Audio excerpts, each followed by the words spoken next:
forward stab, a push stab. The fader starts closed, the sound starts at the beginning, and then you do push. So both of them, the fader and the record go the same, and then you pull the fader back, and then you pull the record back. So it's 3 steps. It's together, fader, record. Together, fader, record. Together, fader, record. Together, fader, record.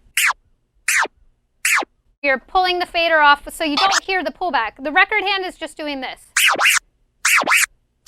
But you're cutting out that backward part. Also with the release stab, also known as the forward scratch. So instead of pushing it, you're releasing it. But you're still cutting off that back end.